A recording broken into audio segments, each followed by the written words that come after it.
Olá, pessoal. Eu me chamo Delma. Eu irei trabalhar a disciplina de Química com vocês no Conexões de Saberes. Essa é a aula 3 do bloco de Química. Caso vocês não tenham visto as aulas anteriores, eu recomendo que assistam. Vai dar uma introdução muito boa acerca da Química. Mas, nessa aula, nós iremos trabalhar o conteúdo modelos atômicos. Bom, antes dos considerados modelos atômicos, por volta de 400 anos antes de Cristo, surgiu na Grécia Antiga um movimento chamado de atomismo. E nesse movimento, alguns filósofos, dentre eles Leucipo e Demócrito, começaram a se perguntar o que aconteceria se pudessem dividir um mesmo objeto muitas e muitas vezes. E eles chegaram à conclusão de que a menor parte desse objeto seria uma partícula indivisível. E a essa partícula eles deram o nome de átomo. Átomo por quê?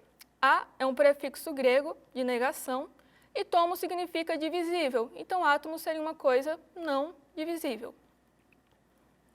Essas ideias de Leucipo e Demócrito permaneceram inalteradas por um bom tempo, mais de 2000 anos, até que, por volta de 1808, surge um cientista, John Dalton, que retoma essas ideias, mas partindo de uma nova perspectiva, a experimentação. Diferente de Leucipo e Demócrito, que trabalhavam com especulações filosóficas, Dalton retoma as ideias dos modelos atômicos, mas partindo agora de experimentações, de reações químicas, de observações, de pesagens minuciosas, e chega à conclusão de que o átomo, de fato, existe e que deveria possuir algumas propriedades. Então, Dalton postula que o átomo é esférico e maciço. Até por isso, o modelo atômico de Dalton é conhecido também como modelo da bola de bilhar, ou bola de sinuca, como vocês preferirem, porque suas características se assemelham a uma bola de bilhar. E se observarmos essa ilustração, temos átomos de hidrogênio, oxigênio e bromo, segundo o modelo atômico de Dalton. Então, se observarmos, seguindo os postulados de Dalton, os átomos de um mesmo elemento têm propriedades iguais, massa e todo o restante de suas propriedades não diferem. Todavia, elementos diferentes possuem átomos diferentes.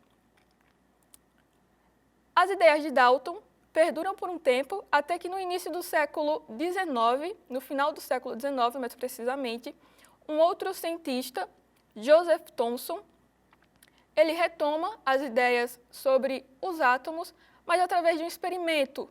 O experimento utilizando tubos de raio catódico. Nesse experimento, ele descobre a existência de uma partícula, o elétron, uma partícula com carga negativa. Ele percebe, então, que o modelo de Dalton precisava ser reformulado porque o átomo, na verdade, é sim divisível. Divisível em uma partícula ainda menor, o elétron. E o modelo atômico de Thomson traz, então, a noção de que o átomo seria uma esfera e nessa esfera estariam distribuídos os elétrons, incrustados como se fossem as frutas em um panetone. Já no início do século XX, um outro cientista, Ernest Rutherford, começa a estudar também, investigar a estrutura do átomo e, para isso, ele utiliza um experimento. Esse experimento consistia no seguinte: havia um bloco de chumbo. No interior desse bloco de chumbo, um elemento químico radioativo, o polônio. E, bom, pessoal, o polônio, ele emite radiação na forma de partículas alfa. E, se considerarmos o modelo de Thomson, aconteceria o seguinte: essas partículas alfas que estão saindo do bloco de chumbo, elas vêm em direção a uma fina lâmina de ouro e, considerando o modelo de Thomson, essa lâmina de ouro seria, então, composta por vários e vários átomos de ouro maciços e com elétrons incrustados neles. Maciço no sentido de que não há espaço vazio. E o que aconteceria?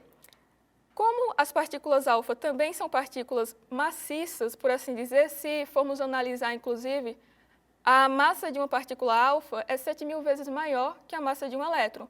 Então, se uma coisa maciça está vindo em direção a outra também maciça, a lâmina de ouro, esperava-se que as partículas, a radiação, não conseguisse atravessar essa lâmina de ouro. Mas o que Rutherford observou foi o contrário, que a maior parte das partículas atravessaram e que sofreram um ângulo de desvio. Partindo desse experimento, Rutherford viu que o modelo atômico precisava também ser, então, reformulado, e ele propôs um novo modelo atômico. Percebendo que as partículas alfa conseguiam atravessar a lâmina de ouro, ele sugeriu, então, postulou que o átomo deveria ter muitos, mas muitos espaços vazios e um núcleo positivo, que ele chamou de próton, ao qual os elétrons estariam orbitando. E como ele propôs a existência desse núcleo, vamos voltar aqui novamente ao experimento de Rutherford e considerar o seguinte, entender o seguinte: essas partículas alfa que estavam sendo emitidas, elas são partículas carregadas positivamente. Então, o que Rutherford observou?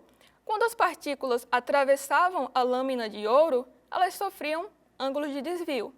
E ora, positivo com positivo se repele. Se a partícula alfa tem uma carga positiva e está sendo desviada, é porque tem alguma outra coisa também positiva desviando ela. E essa coisa, Rutherford propôs que era o núcleo do átomo. E como ele sugeriu que esse átomo, esse novo modelo atômico, possuía elétrons orbitando o núcleo, esse modelo ficou conhecido também como modelo planetário. Só que o que acontece? Rutherford, ele, com tantas descobertas, resolveu apresentar esse seu modelo em uma conferência para outros cientistas. E ele explicou, com base em seu experimento, que, na verdade, o átomo não era assim maciço, possuía muito espaço vazio, o átomo teria também um núcleo positivo e os elétrons estariam orbitando esse núcleo. Só que um outro cientista da época, muito renomado, James Clerk Maxwell, ele resolveu fazer uma pergunta a Rutherford. Ele perguntou o seguinte: esses elétrons que estão orbitando o núcleo, eles vão começar a perder energia devido à atração do núcleo, até porque o elétron tem carga negativa, o núcleo carga positiva. Um vai começar a atrair o outro e o modelo atômico vai se autodestruir. E Maxwell perguntou a Rutherford por que isso não acontecia, como ele poderia explicar de forma a garantir que o seu modelo atômico era válido. E Rutherford, ele não conseguiu dar uma explicação a Maxwell. Quem fez isso foi um outro cientista, Niels Bohr. Bohr, ele imaginava e postulou o seguinte: quanto mais distante um elétron está do núcleo, mais energia ele tem, porque está conseguindo vencer a força de atração do núcleo. Então, os elétrons estariam dispostos no átomo, na eletrosfera. Essa eletrosfera seria dividida em 7 camadas, 7 níveis eletrônicos, e os elétrons se movimentando em um mesmo nível eletrônico, eles não perdem nem absorvem energia, de tal forma que eles iriam conseguir ter energia suficiente para vencer a atração exercida pelo núcleo do átomo. Além dessas contribuições e desse aperfeiçoamento que Bohr fez ao modelo atômico de Rutherford, ele também fez inúmeras outras contribuições. Eu não vou estender explicações sobre isso para não alongar tanto a aula, mas, de maneira bem resumida, Bohr fez contribuições para que possamos hoje entender melhor a natureza quântica dos elétrons e do átomo, por assim dizer. Outra contribuição muito importante foi deixada por Sommerfeld, assim como por outros cientistas, mas Sommerfeld conseguiu também aperfeiçoar o modelo atômico de Bohr, propondo que os elétrons eles não se encontravam em órbitas quaisquer, mas em órbitas elípticas ao redor do núcleo. Outra contribuição também importante foi deixada por James Chadwick, o descobridor do nêutron, que no caso é uma partícula com massa, porém sem carga. Até por isso é conhecida como nêutron. E que teria como função isolar os prótons no núcleo, evitando repulsões. Chegamos então ao modelo atômico atual. Uma coisa muito importante para que vocês tenham conhecimento é que o modelo atômico atual que temos hoje, esse modelo que temos hoje, ele foi resultado do trabalho de inúmeros cientistas, diversos princípios, diversos estudos, e destacando aqui alguns desses princípios, nós temos o princípio da dualidade onda-partícula, proposto por de Broglie. A partir desse princípio é dito que, para todo elétron em movimento, há uma onda associada. Então, ao passo que o elétron é uma partícula, ele seria também uma onda. Seria esse o princípio da dualidade onda-partícula. Já o princípio da incerteza, proposto por Heisenberg, ele nos diz que é impossível calcular a posição e a velocidade de um elétron no mesmo instante. E o princípio do orbital, um dos princípios mais importantes, propostos pelo físico Erwin Schrödinger, ele nos fala que essa ideia de órbita, proposta por Bohr, ela perde espaço e entra a ideia de orbital, que seria uma zona, uma região atômica em que se tem maior probabilidade de se encontrar os elétrons. E essa zona seria meio que uma nuvem eletrônica. Até por isso, o modelo atômico atual é conhecido como modelo da nuvem eletrônica, ou modelo de Schrödinger, em homenagem ao responsável por esse estudo e pela criação da ideia de orbital.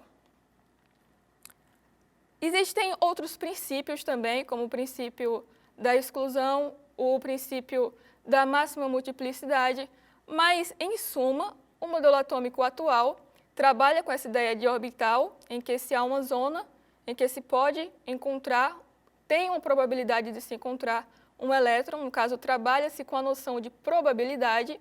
E só fazendo uma observação aqui, quanto à evolução dos modelos atômicos, de início tivemos, então, o modelo de Dalton, em que o átomo seria uma esfera maciça e indivisível. Então surge Thomson, fazendo suas considerações e vendo que, na verdade, o átomo não era indivisível, mas sim podia ser dividido em uma partícula ainda menor, os elétrons de carga negativa.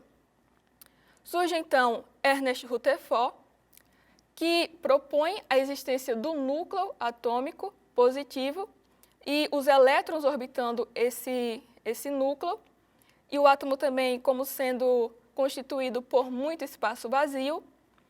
E, bom, pessoal, esses três primeiros modelos atômicos, o de Dalton, o de Thomson e o de Rutherford, eles são considerados modelos pré-quânticos, enquanto o modelo de Bohr e o de Schrödinger traz abordagens quânticas e são considerados modelos quânticos. No modelo de Bohr, a gente teve, então, a ideia de níveis eletrônicos sendo abordada, dos elétrons ocupando esses níveis, tendo energias que garantem que eles não sofram atração pelo núcleo atômico. E, enfim, o modelo atômico de Schrödinger, em que o átomo apresenta uma nuvem eletrônica, trabalha-se com a noção de probabilidade de se encontrar o elétron e é hoje tido como modelo atual.